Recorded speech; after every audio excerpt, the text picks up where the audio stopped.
All right. Back again for another deep dive.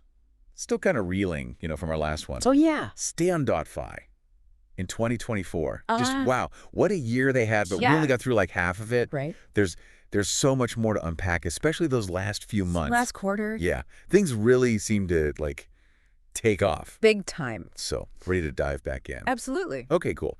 One thing that really jumped out at me was that whole impermanent loss offset.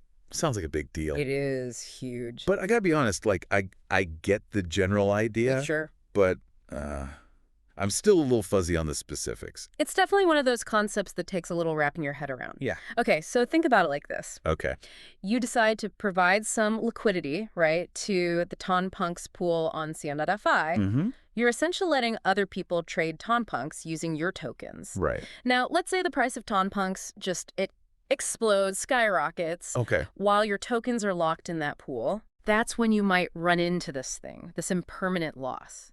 Right. Meaning you might actually end up earning less than if you had just held onto your 𝗤𝗙𝗥𝗧s instead of providing liquidity. So it's kind of like the cost of missing out on potential gains. Exactly, the opportunity cost. Okay, that makes more sense. Yeah. But how does STON.fi offsetting some of that loss actually benefit me as a user? Okay, so by minimizing that potential downside, right, STON.fi is making it less risky for you to get involved in DeFi, Right.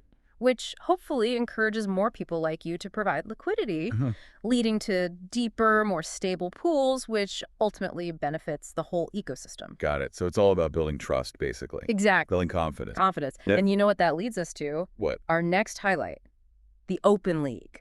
Oh, yeah. That was huge. Over 20 of the top 10 blockchain projects chose STON.fi for their farming opportunities.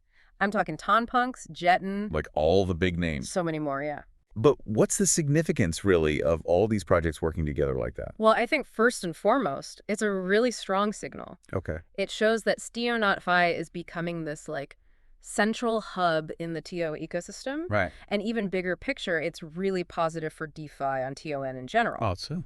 Well, this kind of interconnectedness, it breeds innovation, it attracts users, developers, Right. drives growth for everybody. Okay, I'm seeing the bigger picture now. It's not just about individual projects, it's about... It's about the ecosystem. Exactly. All right, well, speaking of building, Yeah. let's talk about this SDK 2.0 update. Oh, yeah. Now, I'll be honest. The technical stuff, it's a little over my head. Sure. But I'm curious, what does it mean for everyday users like me? That's a great question. The update itself, yeah, it might sound technical, but the main point is it's all about making DeFi more accessible. Okay. So, for example, the support for mintless tokens. Right.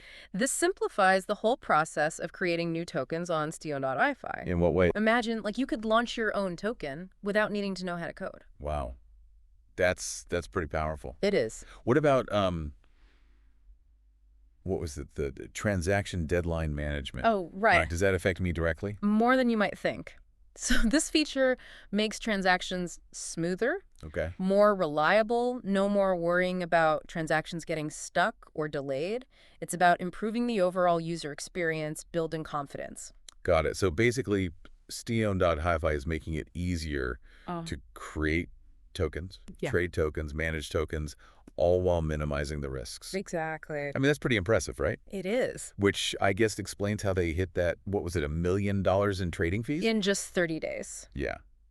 That's wild. It is. What does that tell us? Well, it reflects a very vibrant, very active community that's engaging with the platform. It shows real trust, real belief in what they're building. And then on top of all that, you've got how many STONFIers now? 4 million? 4 million. That's insane. It's a lot of people. That's a lot of people.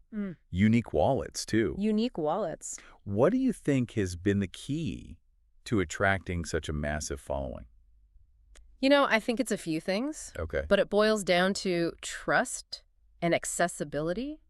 They've created a platform that's not only secure, reliable, but it's also really easy to understand, easy to use. Right. And that's huge in the world of DeFi, which, let's be honest, can be a little intimidating. Yeah. Especially for newcomers. Big time. Well, they've clearly struck a chord. I'm really excited to see what they do next, honestly. Me too. They seem to be, firing on all cylinders. They are. It does make you wonder, though, doesn't it, about DeFi keeps evolving at this crazy pace. Yeah. What role are communities like STON.fi is going to play in, like, shaping the future of finance? And how will they navigate all the inevitable challenges that come with this kind of rapid growth? Yeah.